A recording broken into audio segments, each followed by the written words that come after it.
Feliz y bendecido día, aprendiendo un curso de milagros.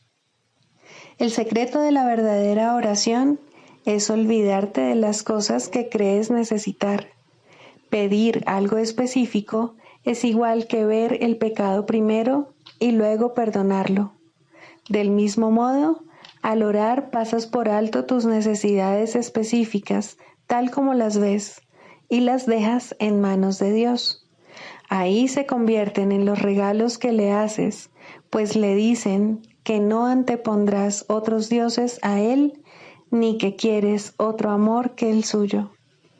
Este libro es un comienzo, no un final.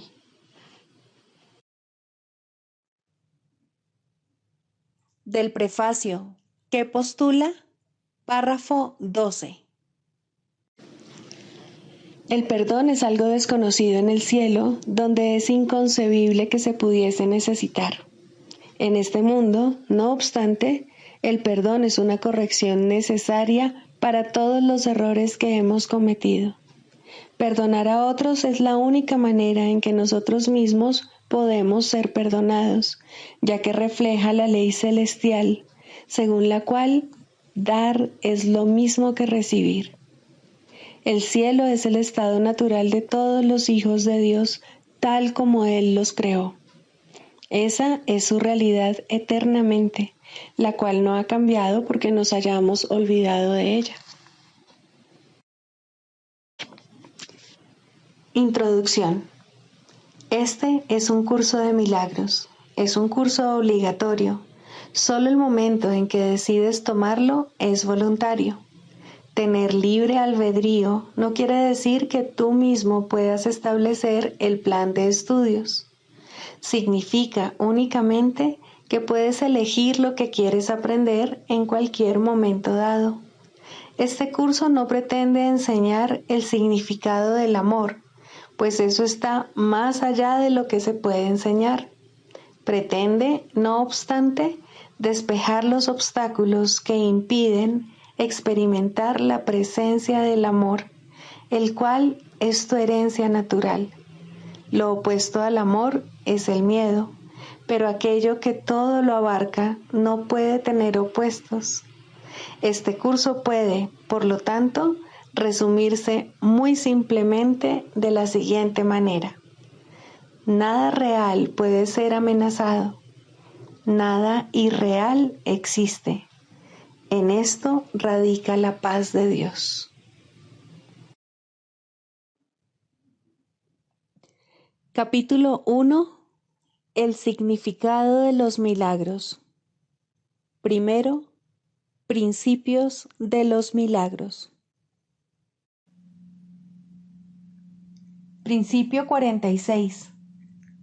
El Espíritu Santo es el medio de comunicación más elevado. Los milagros no entrañan ese tipo de comunicación debido a que son medios temporales de comunicación. Cuando retornes a la forma original de comunicación con Dios por revelación directa, los milagros dejarán de ser necesarios. Capítulo 12. El programa de estudios del Espíritu Santo. 8. La atracción del amor por el amor. ¿Crees realmente que puedes matar al Hijo de Dios? El Padre ha ocultado a su Hijo dentro de sí mismo, manteniéndolo a salvo y alejado de tus pensamientos destructivos, por causa de los cuales no conoces ni al Padre ni al Hijo. Atacas el mundo real cada día, cada hora y cada minuto, y, sin embargo, te sorprende que no lo puedas ver. Si buscas amor a fin de atacarlo, nunca lo hallarás, pues si el amor es compartir, ¿cómo ibas a poder encontrarlo excepto a través de sí mismo? Ofrece amor y el amor vendrá a ti, porque se siente atraído por sí mismo. Mas ofrece ataque y el amor permanecerá oculto, pues solo puede vivir en paz. El Hijo de Dios se encuentra tan a salvo como su Padre, pues el Hijo sabe que su Padre lo protege y, por lo tanto, no puede temer. El amor de su Padre lo mantiene en perfecta paz.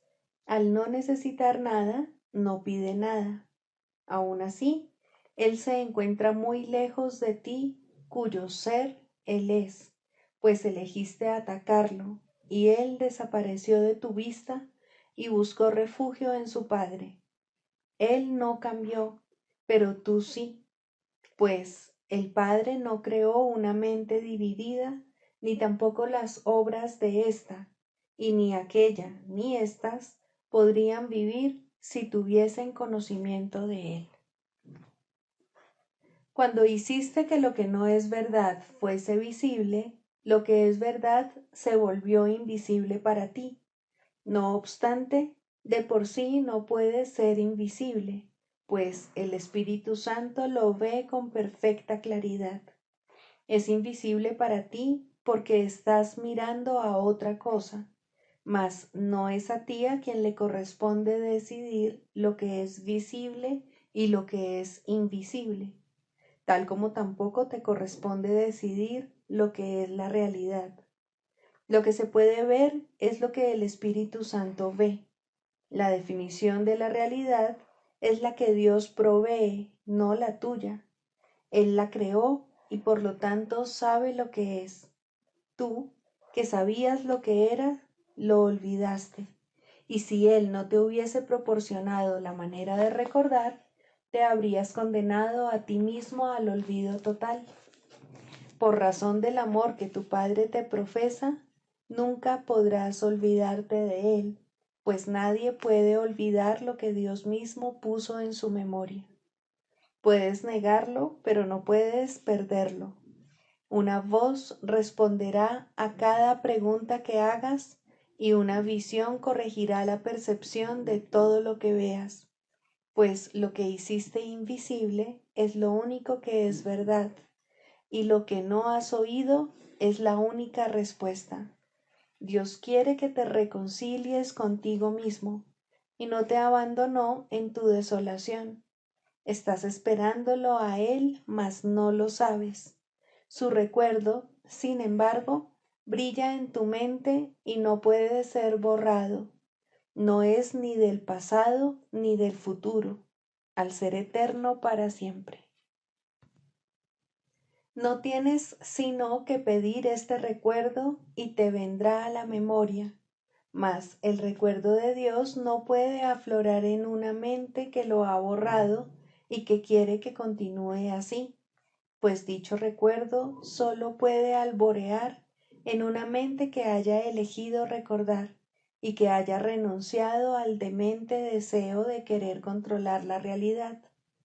Tú, que ni siquiera puedes controlarte a ti mismo, no deberías aspirar a controlar el universo. Contempla más bien lo que has hecho de él y regocíjate de que no sea verdad. Hijo de Dios, no te conformes con lo que no es nada. Lo que no es real no es visible ni tiene valor. Dios no pudo haberle ofrecido a su Hijo lo que no tiene valor, ni su Hijo habría podido recibirlo. Fuiste redimido en el mismo instante en el que pensaste que habías abandonado a tu Padre.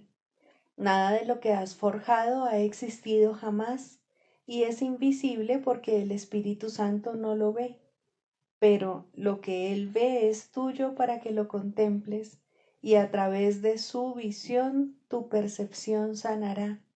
Has hecho invisible la única verdad que este mundo encierra. Al valorar lo que no es nada, has buscado lo que no es nada. Al conferirle realidad a lo que no es nada, lo has visto, pero no está ahí. Y Cristo es invisible a causa de lo que has hecho que sea visible para ti. No importa cuánta distancia hayas tratado de interponer entre tu conciencia y la verdad, al Hijo de Dios se le puede ver porque su visión es algo que se comparte. El Espíritu Santo contempla al Hijo de Dios en ti y no ve nada más.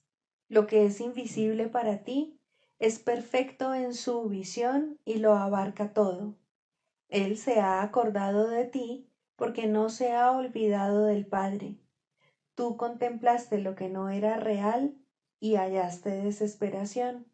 Mas, ¿qué otra cosa podías haber encontrado al ir en pos de lo irreal? El mundo irreal es desesperante, pues nunca podrá ser real. Y tú, que compartes al ser de Dios con Él, nunca podrás sentirte satisfecho sin la realidad.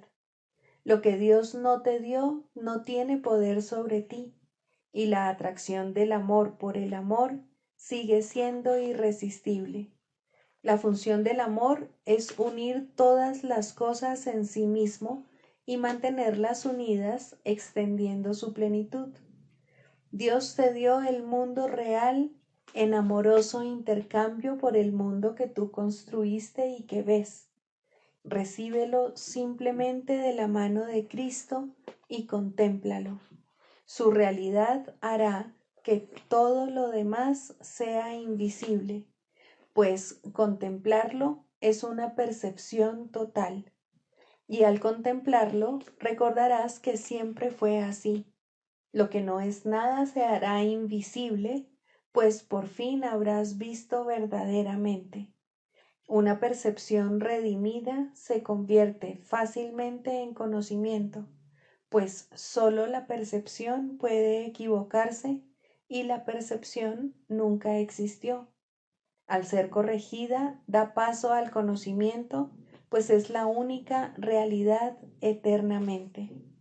La expiación no es sino el camino de regreso a la que nunca se había perdido. El Padre nunca pudo haber dejado de amar a su Hijo.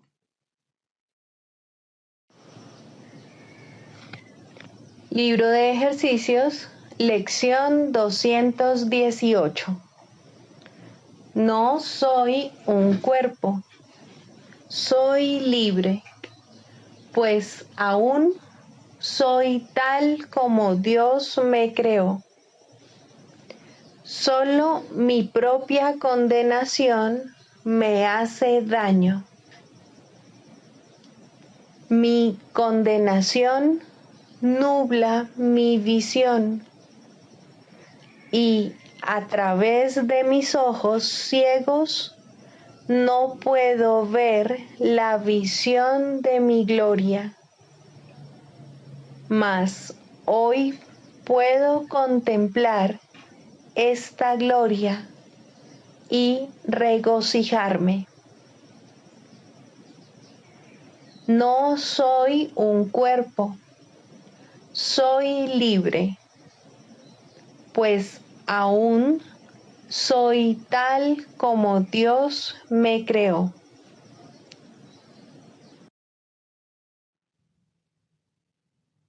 Del Manual para el Maestro, pregunta 4.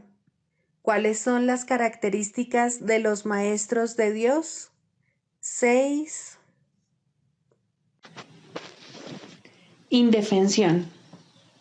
Los maestros de Dios han aprendido a ser sencillos. No tienen sueños que tengan que defender contra la verdad. No tratan de forjarse a sí mismos.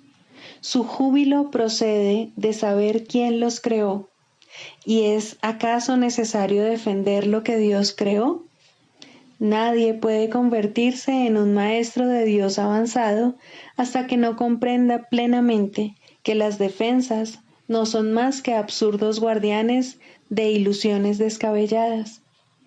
Cuanto más grotesco es el sueño, más formidables y poderosas parecen ser sus defensas. Sin embargo, el Maestro de Dios acepta finalmente mirar más allá de ellas. Se da cuenta de que allí no había nada. Lentamente, al principio, permite que se le desengañe, pero a medida que su confianza aumenta, aprende más rápido. Cuando se abandonan las defensas, no se experimenta peligro. Lo que se experimenta es seguridad. Lo que se experimenta es paz. Lo que se experimenta es dicha y lo que se experimenta es Dios.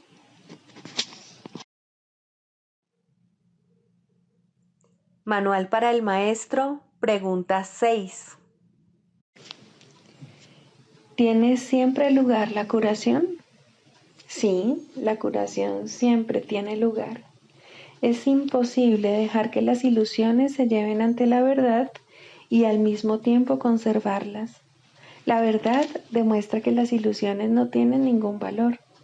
El Maestro de Dios ha visto la corrección de sus propios errores en la mente del paciente, al reconocerla como lo que es.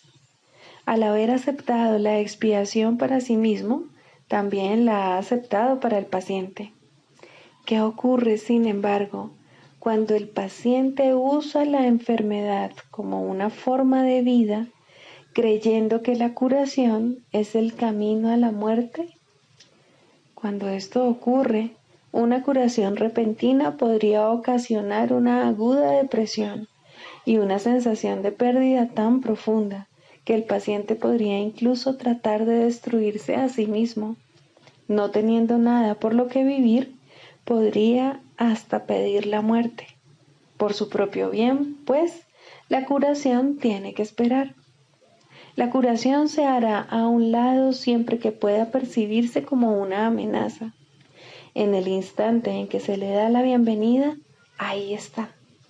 Donde quiera que se haya ofrecido una curación, ésta se recibirá.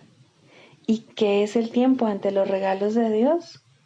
Nos hemos referido en muchas ocasiones en el texto a los tesoros que se ofrecen equitativamente, tanto para el que da los regalos de Dios como para el que los recibe. Ni uno solo se pierde, pues solo pueden multiplicarse. Ningún maestro de Dios debe sentirse decepcionado si, habiendo ofrecido una curación, parece como si ésta no se hubiese recibido. No es su función juzgar cuándo debe aceptarse su regalo. Que tenga por seguro que ha sido recibido y que no ponga en duda que será aceptado cuando se reconozca que es una bendición y no una maldición. La función de los maestros de Dios no es evaluar el resultado de sus regalos. Su función es simplemente darlos. Una vez que los han dado también el resultado, puesto que ello es parte del regalo. Nadie puede dar si está preocupado por los resultados de lo que da. Eso sería limitar lo que da, y en ese caso, ni el que da ni el que recibe dispondrían del regalo. La confianza es parte esencial del acto de dar. De hecho, es la parte que hace posible el compartir, la parte que garantiza que el dador no ha de perder, sino que únicamente ganará. ¿Qué sentido tiene que alguien dé un regalo si luego se queda con él para asegurarse de que sea usado como mejor le parezca a él? Eso no es dar, sino subyugar. Haber abandonado toda preocupación por el regalo es lo que hace que sea verdaderamente dado, y lo que hace posible dar de verdad es la confianza. La curación es el cambio de mentalidad que el Espíritu Santo procura que tenga lugar en la mente del paciente, y es el Espíritu Santo en la mente del donante quien le da el regalo a él. ¿Cómo podría perderse? ¿Cómo podría ser ineficaz? ¿Cómo podría haber sido en vano? Las arcas de Dios jamás están vacías, y si les faltase un solo regalo, no estarían llenas. Dios garantiza, sin embargo, que las arcas estén siempre rebosantes. ¿Por qué habría de preocuparse entonces un maestro de Dios por lo que sucede con sus regalos? Al ser Dios quien se los da a sí mismo, ¿quién iba a dejar de recibirlo todo en este intercambio santo?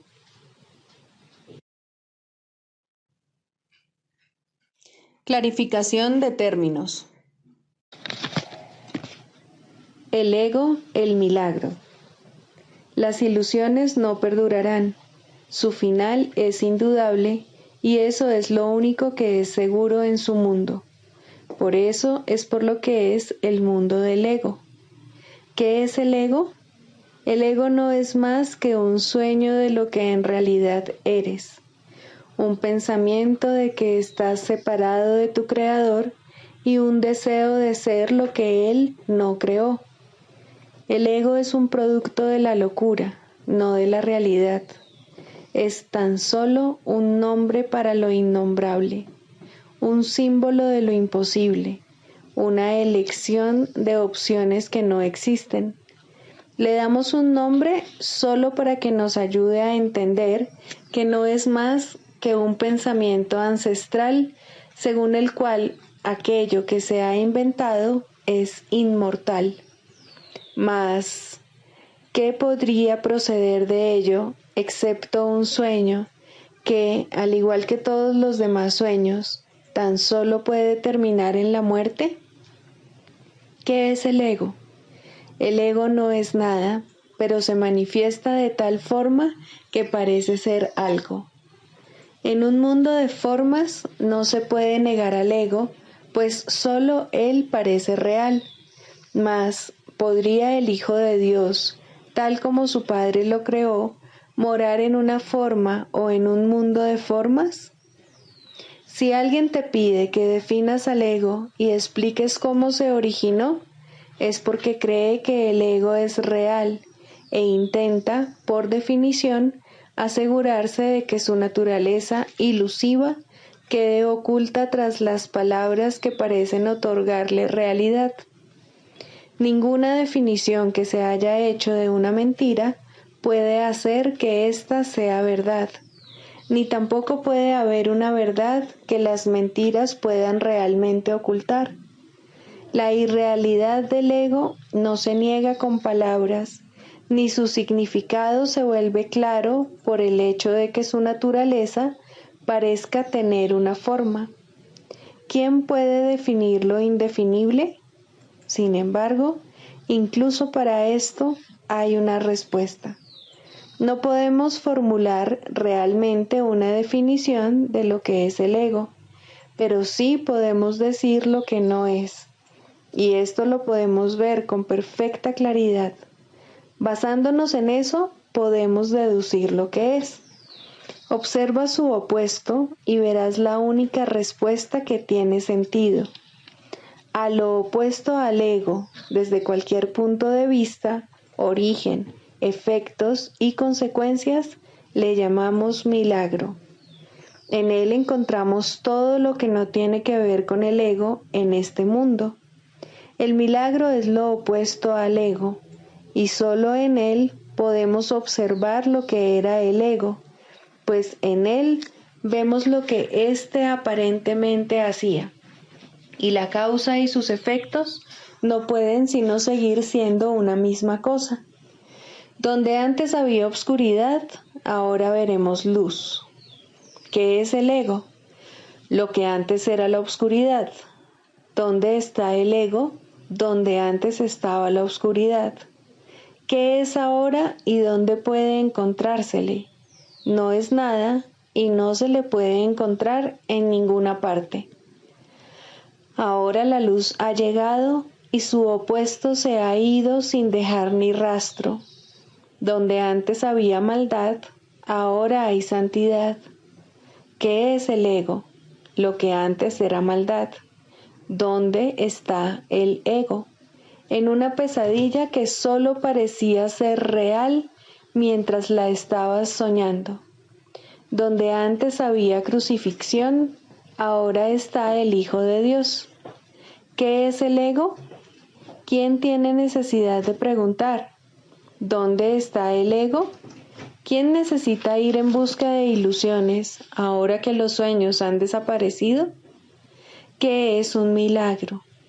Un milagro es un sueño también, pero si observas todos los aspectos de ese sueño, jamás volverás a dudar.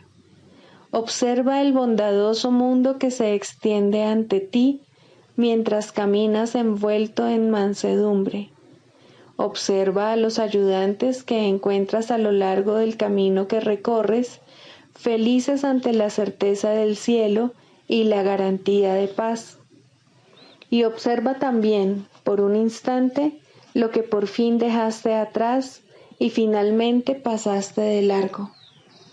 Esto es lo que era el ego, el odio cruel, la necesidad de venganza y los gritos de dolor, el miedo a la muerte y el deseo de matar, la ilusión de no tener hermanos y el yo que parecía estar solo en el universo.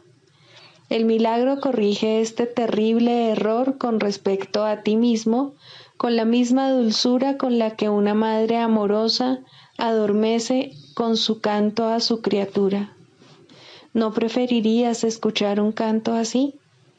¿No contestaría ese canto todo lo que pensabas preguntar, haciendo incluso que la pregunta dejase de tener sentido?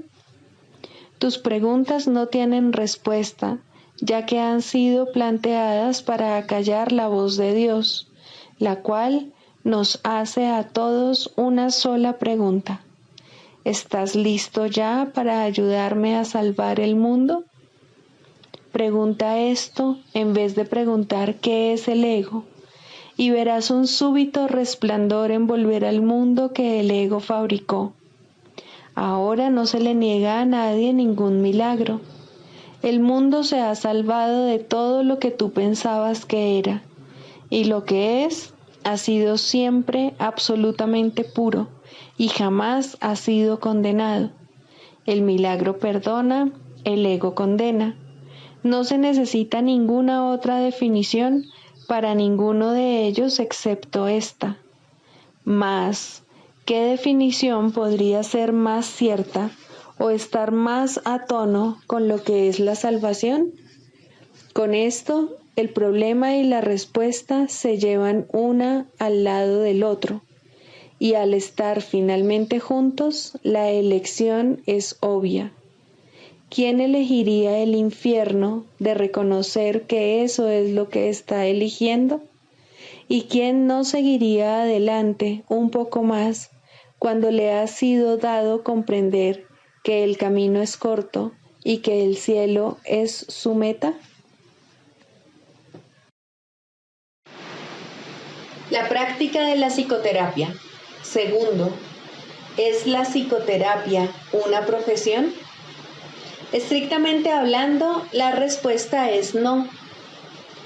¿Cómo podría considerarse exclusiva una profesión que todo el mundo desempeña? ¿Qué límites podría imponerse a una interacción en la que cada quien es a la vez paciente y terapeuta en toda relación en la que forma parte? Sin embargo, desde un punto de vista práctico, se puede decir que hay algunas personas que se dedican fundamentalmente a alguna u otra forma de curación como su tarea principal. Y es a ellos a los que un gran número de personas acude en busca de ayuda. Esa es, en efecto, la práctica de la terapia. Ellos son, por consiguiente, los ayudantes oficiales. Están dedicados a satisfacer ciertas clases de necesidad en sus actividades profesionales, aunque pueden ser maestros mucho más capaces fuera de ellas. Ellos no necesitan, evidentemente, pautas específicas, pero se les puede pedir que utilicen ciertas aplicaciones de los principios generales que rigen la curación. En primer lugar, el terapeuta profesional se encuentra en una disposición idónea para demostrar que no hay grados de dificultad en la curación. No obstante, para poder hacer esto, necesita un adiestramiento especial, puesto que el aprendizaje mediante el cual se convirtió en terapeuta probablemente le enseñó poco o nada acerca de los verdaderos principios de la curación. De hecho, probablemente le enseñó cómo imposibilitarla. La mayoría de las enseñanzas del mundo siguen un programa de estudio en cómo juzgar con miras a hacer del terapeuta un juez. Más aún de esto, se puede valer el Espíritu Santo y a la menor invitación lo hará. El sanador no sanado puede ser arrogante, egoísta, indiferente e incluso deshonesto. Puede no estar interesado en la curación como su meta principal, pero algo le sucedió. No importa cuán leve pudo haber sido, ni cuán equivocada la dirección que pudo haber elegido cuando decidió ser un sanador. Ese algo es suficiente. Tarde o temprano, ese algo despuntará y crecerá. Un paciente tocará su corazón y el terapeuta silenciosamente le pedirá ayuda. Ha encontrado un terapeuta para sí mismo. Le ha pedido al Espíritu Santo que entre en la relación y la sane. Ha aceptado la expiación para sí mismo. Se dice que Dios contempló todo lo que había creado y lo declaró bueno. No, Él lo declaró perfecto, y así fue. Y como sus creaciones no cambian y son eternas, así es ahora. Sin embargo, es imposible que exista un terapeuta perfecto o un perfecto paciente. Ambos han tenido que negar su perfección, pues la misma necesidad que uno tiene por el otro implica un sentimiento de carencia. Una relación de uno a uno no es la relación una. Sin embargo, es el medio de retorno, el camino que Dios eligió para el regreso de su Hijo. En ese extraño sueño debe adentrarse una extraña corrección, pues solo eso es la llamada a despertar. ¿Y qué otra cosa, si no, debe ser la terapia? Despierta y regocíjate, pues todos tus pecados te han sido perdonados. Este es el único mensaje que dos personas deberían darse la una a la otra. Algo bueno debe resultar de todo encuentro entre paciente y terapeuta, y ese algo bueno se salvaguarda para los dos hasta el día en que ambos puedan reconocer que solo eso fue real en su relación.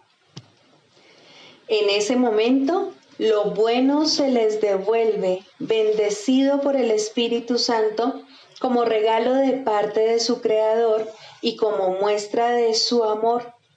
Pues la relación terapéutica debe llegar a ser como la relación entre el Padre y el Hijo. No hay otra, porque no hay nada más. Los terapeutas de este mundo no esperan ese resultado, y muchos de sus pacientes serían incapaces de aceptar su ayuda si ese fuese el caso. No obstante, ningún terapeuta establece realmente el objetivo de las relaciones de las que forma parte. Su comprensión comienza con este reconocimiento y continúa a partir de ahí. En el instante en que el terapeuta se olvida de juzgar al paciente, es cuando tiene lugar la curación. Algunas relaciones jamás llegan a ese punto, aun cuando tanto paciente como terapeuta pueden cambiar sus sueños en el proceso. Sin embargo, no será el mismo sueño para ambos, y por ende no es el sueño del perdón en el que ambos despertarán algún día. Lo bueno se salvaguarda, de hecho se atesora, pero es poco el tiempo que se ahorra. Los nuevos sueños perderán su atracción temporal y se convertirán en sueños de miedo, que es el contenido de todos los sueños. No obstante, ningún paciente puede aceptar más de lo que está listo para recibir, y ningún terapeuta puede ofrecer más de lo que cree tener. Por lo tanto, hay un lugar para todas las relaciones de este mundo, y aportarán tanto bien como cada una pueda aceptar y utilizar. De todos modos, la curación tiene lugar cuando cesa todo juicio, porque solo entonces se puede entender que no hay grados de dificultad en la curación. Este entendimiento es crucial para el sanador sanado. Ha aprendido que no es más difícil despertar a un hermano de un sueño que de otro. Ningún terapeuta profesional puede mantener este entendimiento todo el tiempo en su mente y ofrecérselo a todo el que acude a él. Hay algunos en este mundo que casi lo han logrado, pero no han aceptado el regalo del todo para poder permanecer aquí y dejar que su comprensión permanezca en la tierra hasta el final de los tiempos. Realmente no se les debe llamar terapeutas profesionales. Son los santos de Dios. Son los salvadores del mundo. Su imagen ha de permanecer porque así lo eligieron. Toman el lugar de otras imágenes y su ayuda llega en forma de tiernos sueños. Una vez que el terapeuta profesional se ha dado cuenta de que las mentes están unidas, puede también reconocer que el concepto de grados de dificultad en la curación no tiene sentido. No obstante, mucho antes de que llegue a este entendimiento con el tiempo, puede encaminarse hacia él, y son muchos los instantes santos que pueden ser suyos a lo largo del camino.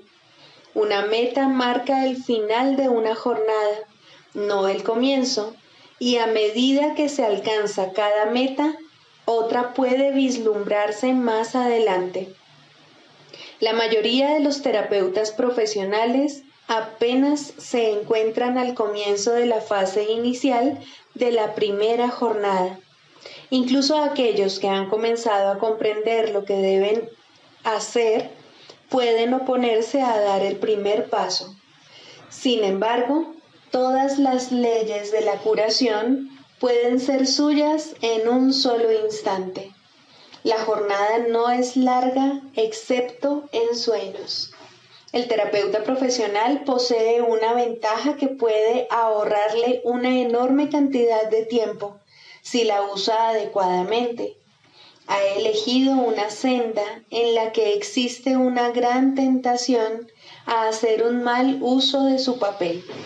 Si escapa a la tentación de asumir una función que no le ha sido dada, podrá superar muchos obstáculos a la paz con bastante rapidez. Para entender que no hay grado de dificultad en la curación, tiene que reconocer también su igualdad con el paciente. No hay términos medios en esto. O bien son lo mismo o bien no lo son. Los intentos de los terapeutas de transigir con respecto a esto son extraños en verdad. Algunos utilizan la relación únicamente con el fin de coleccionar cuerpos para que les rindan culto en sus santuarios y ven esto como una curación. Muchos pacientes también consideran este extraño procedimiento como la salvación. Aún así, en cada encuentro hay uno que dice: hermano mío, elige de nuevo. No olvides que cualquier forma de especialismo debe ser defendida y lo será. El terapeuta que camina sin defensas dispone de la fortaleza de Dios, pero el terapeuta que anda a la defensiva ha perdido de vista la fuente de su salvación. Él ni ve ni oye. ¿Cómo puede entonces enseñar? Puede hacerlo porque la voluntad de Dios es que Él ocupe su puesto en el plan para la salvación, porque es la voluntad de Dios que ayude a su paciente a unirse a Él allí, y porque su incapacidad para ver y oír no limita al Espíritu Santo en modo alguno, excepto en el tiempo, pues en el tiempo puede haber un gran intervalo entre el ofrecimiento y la aceptación de la curación.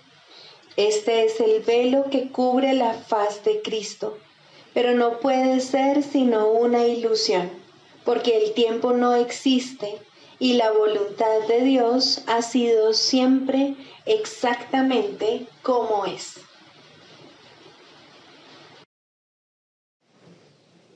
El canto de la oración. Tercero, la separación en contraposición a la unión.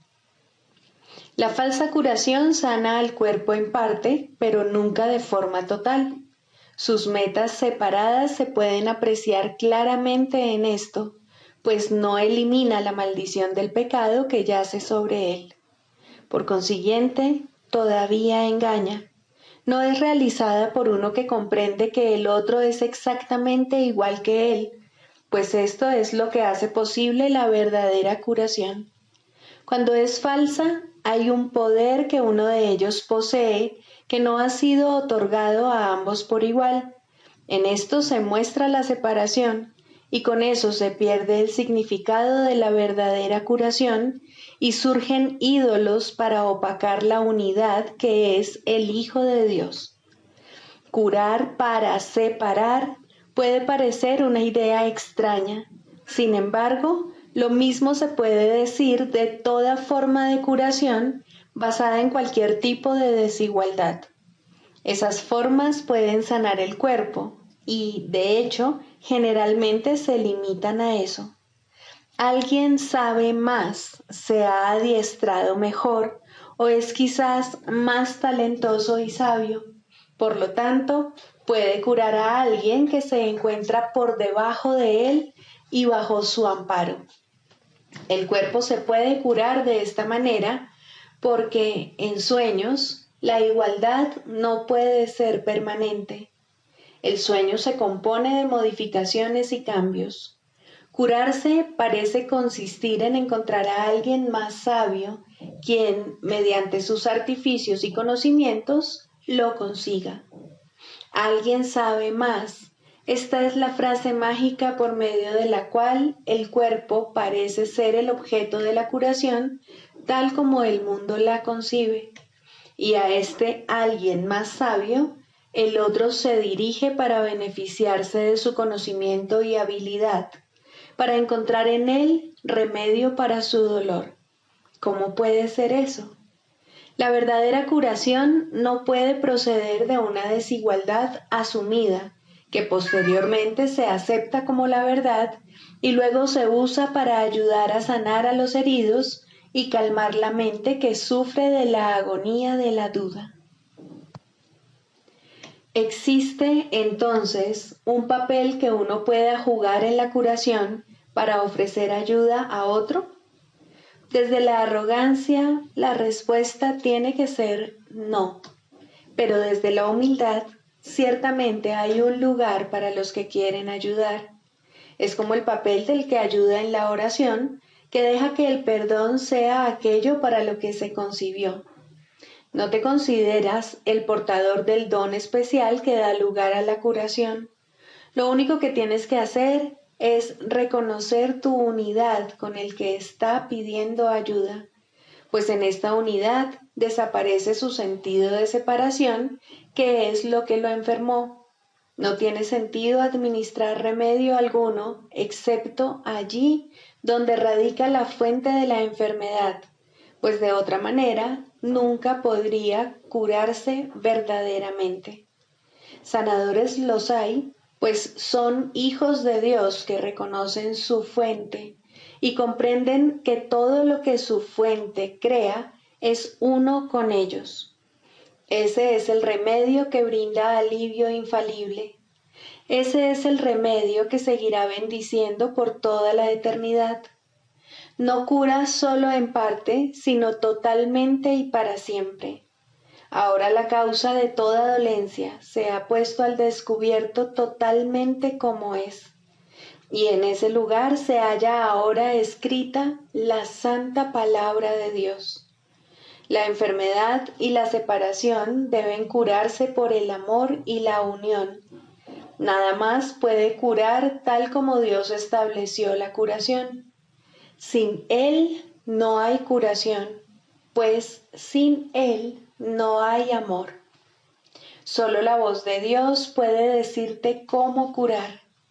Escucha y nunca dejarás de ofrecer su amoroso remedio a quienes Él te envía para dejar que Él los sane y para bendecir a todos aquellos que colaboran con Él en nombre de la curación.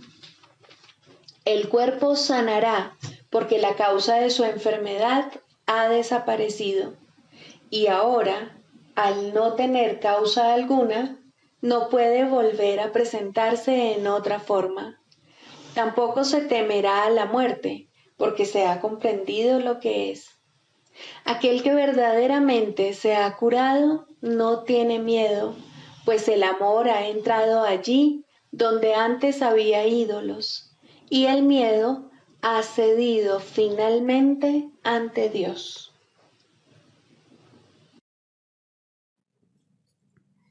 Sigamos a Jesús haciendo del perdón algo tan natural como respirar y algo tan vital como el aire. Amén.